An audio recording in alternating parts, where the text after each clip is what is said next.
حدیث صحیح ہیں، بلکہ امام ابن سیرین رحمۃ اللہ علیہ جو مشہور امام المعبرین گزرے ہیں، ان سے 100 سوالات کیے گئے خوابوں کے بارے میں، 100 خواب ان کے پاس پیش کیے گئے، تو وہ سب کے بارے میں یہی کہتے اتق اللہ واحسن فی الیقظۃ فانہ لا یضرک ما رأیت فی المنام، کہتے ہیں تم اللہ سے ڈرو اور جو تم بیداری میں رہتے ہو تو اچھے کام کرو، تو خواب میں جو بھی تم کو نظر آئے گا اس کا کچھ بھی نقصان تم کو ہرگز نہیں ہوگا۔ اور بعض جگہ یہ کہتے تھے، جیسا کہ نقل کیا گیا، ابن عبد البر نے نقل کیا ہشام کے قول کو، امام ابن سیرین رحمۃ اللہ علیہ کہتے تھے کہ میں جو جواب دیتا ہوں خواب کی تعابیر بیان کرتا ہوں، یہ ایک گمان ہے، ایک علم کی بیس پہ، پکا یقینی بات نہیں ہے، اور گمان صحیح بھی ہو سکتا ہے، غلط بھی ہو سکتا ہے۔ امام ابن سیرین یہ رحمۃ اللہ علیہ بات کرتے ہیں۔ اس کے علاوہ اور ایک اہم ترین چیز علماء نے بیان کی کہ خوابوں کو پبلک میں یا چینلوں پر یا مسجدوں میں جامع میں نہیں پیش کرنا چاہیے۔ خواب کی تعبیر بالکل غلط ہے۔ کیوں؟ خواب راز ہوتے ہیں، لوگوں کے مسائل ہیں، وہ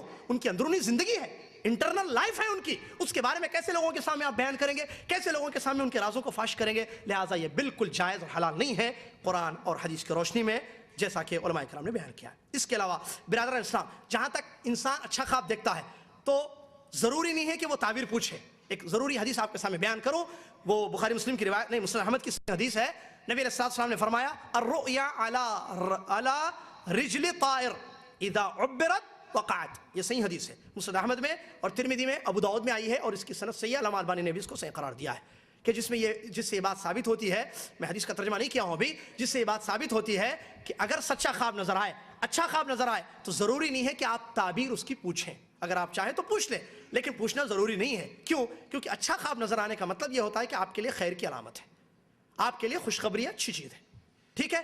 آپ تعبیر پوچھنے کی ضروری نہیں ہے، اگر آپ پوچھیں گے تو وہ چیز واقع ہو جائے گی۔ نبی علیہ السلام کی صحیح حدیث فرمایا الرؤیا علی رجل طائر، خواب پرندے کے پیر پر ہوتا ہے، اگر اس کی تعبیر بتائی جائے تو وہ خواب واقع ہو جاتا ہے، جو چیز نظر آئی وہ سچ میں ہوتا ہے۔ یہ حدیث صحیح ہے، مسند احمد میں آئی ہے، ابو داؤد میں آئی ہے اور ترمذی میں آئی ہے۔ آخری اہم ترین بات، اور وہ ہے پیارے نبی محمد صلی اللہ علیہ وسلم کو دیکھنا۔ اس سے پہلے چھوٹی سی وہ بات، آداب کیا ہیں؟ کچھ آداب تو آ گئے ہیں، کریں یہ، اور اللہ تعالیٰ سے دعائیں کرتے رہیں، یہ آداب ہیں جو لحاظ جس کا کرنا چاہیے۔ امام نووی رحمۃ اللہ علیہ فرمایا اگر سب پر عمل انسان کرتا ہے تو بہت اچھی چیز ہے، اگر ایک پر عمل کرتا ہے، صرف تھوکتا ہے، تب بھی اس کے لیے جائز ہے، انشاءاللہ اس خواب کا کوئی برا اثر اس کی زندگی میں نہیں ہوگا۔ آخری ضروری پوائنٹ کی بات وہ ہے اللہ کے نبی صلی اللہ علیہ وسلم کو خواب میں دیکھنا۔ اگر کوئی شخص پیارے نبی صلی اللہ علیہ وسلم کو خواب میں دیکھے، بہت لوگ آتے کہتے ہیں میں نے خواب میں رسول کو دیکھا ہے، میں نے ایسے دیکھا ہے،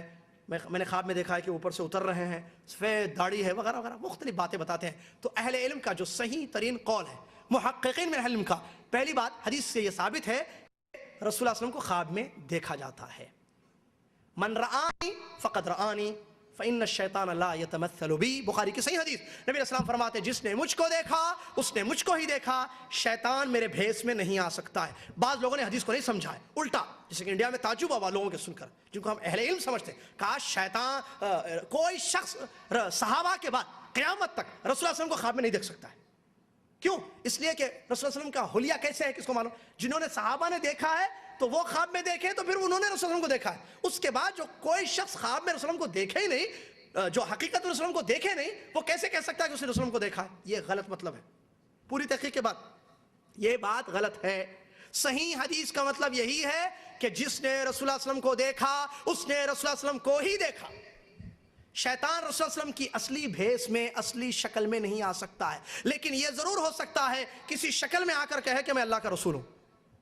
یہ کیسے بھائی؟ سنیے، کیسے پتا چلے گا؟ اگر کوئی شخص یہ کہے گا میں نے رسول اللہ صلی اللہ علیہ وسلم کو خواب میں دیکھا، تو وہ عالم کے پاس جائے، وہ پیش کرے، عالم اس کی بات کو سنیں گے۔ کیا دیکھا آپ نے؟ خواب بتائیے، پورے خواب کو ذکر کیجئے، وہ خواب بتائے تفصیل اس کی۔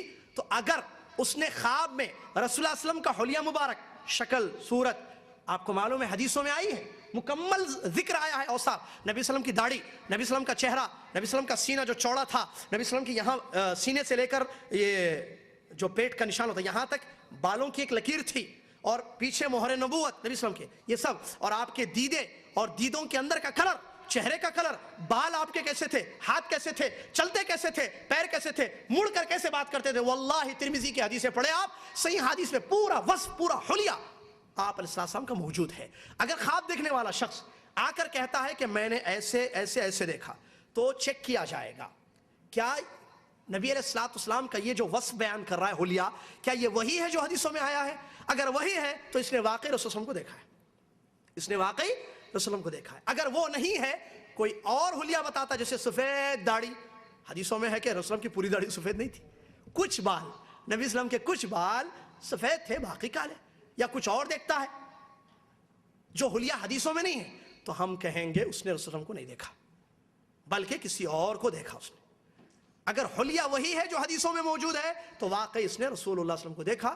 جیسے کہ سلف میں بہت سارے ایسے واقعات ہیں جنہوں نے رسول اللہ صلی اللہ علیہ وسلم کو واقعی دیکھا ہے اور وہ وصف بیان کیا گیا. یہ ہے حقیقی بات, اور اس کا یہ مطلب بھی نہیں ہے کہ رسول اللہ صلی اللہ علیہ وسلم کو اگر کوئی خواب میں دیکھ لے تو وہ جنتی ہو. پوائنٹ, آخری بات ختم کر رہا ہوں میں, وہ یہ کہ رسول اللہ صلی اللہ علیہ وسلم کو اگر کوئی خواب میں دیکھ لے واقعی اسی وصف کے ساتھ جو حدیثوں میں موجود ہے تو یہ نہیں کہا جائے گا کہ یہ جنتی ہے, بلکہ کیا, اب وہ جو دیکھا ہے اگر رسول اللہ نے کچھ کہا ہے اس سے کہ کام کرو, یا نبی صلی اللہ علیہ وسلم نے اس کے کام کی تعریف کی ہے کہ تم اچھا کام کر رہے تو اس کے لیے خوشخبری ہے. علماء نے کہا یہ اس کے لیے خیر کی علامت خوشخبری ہے, اس کے علاوہ جنت یا جہنم کا فیصلہ اس سے نہیں کیا جائے گا. میرے خیال سے تقریباً باتیں ہو چکی ہیں بیان, جو میں چاہتا تھا کہ اس مختصر سے وقت میں آپ کے سامنے بیان کر دو. انشاءاللہ اللہ تعالیٰ سے دعا ہے اللہ تعالیٰ مجھے آپ کو دنیا کے تمام مسلمانوں کو خواب کی اس حقیقت کو سمجھنے کی توفیق عطا فرما, خواب کی ان قسموں کو سمجھ کر ویسے ایمان لانے کی توفیق عطا فرما جیسے ایمان لانے کا حق ہے, جیسے ہم سے قرآن و حدیث میں کہا گیا ہے. اللہ تعالیٰ دنیا میں بیداری میں عمل کرنے کی توفیق عطا فرما, خوابوں سے زیادہ جڑے ہوئے نہیں رہنے کی توفیق عطا فرما,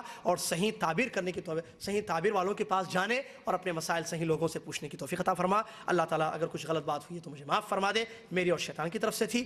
جو سچی باتیں میں نے بیان کی ہیں, صحیح باتیں, جو حق باتیں اللہ نے چاہا تو انشاءاللہ وہ اللہ تعالیٰ کی طرف سے تھی باتیں. اللہ تعالیٰ مجھے اور آپ کو ان تمام باتوں پر, ان باتوں کو سمجھ کر اس پر عمل پیرا ہونے کی توفیق عطا فرما. اللہ ہماری غلطیوں کو پاک کر دے, ہماری زندگی کو اسلامی اور ایمان کی حالت میں کر دے اور اسی پر ہماری موت آ جائے. آمین. وآخر دعوانا ان الحمدللہ رب العالمین والسلام علیکم ورحمۃ اللہ وبرکاتہ.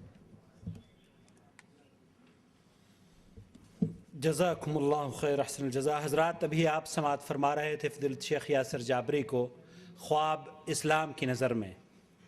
خوابوں کی دنیا سے نکل کر اب ہم حقیقت کی دنیا میں آتے ہیں. بہت دلچسپ موضوع تھا, بہت اہم پوائنٹس ہم نے سنے ہیں. اللہ رب العالمین ان لوگوں کو بھی خواب سے بیدار کر دے جو غلط خوابوں کے چکر میں پڑھ کر اپنے عقیدے کو خراب کر رہے ہیں. آمین یا رب العالمین.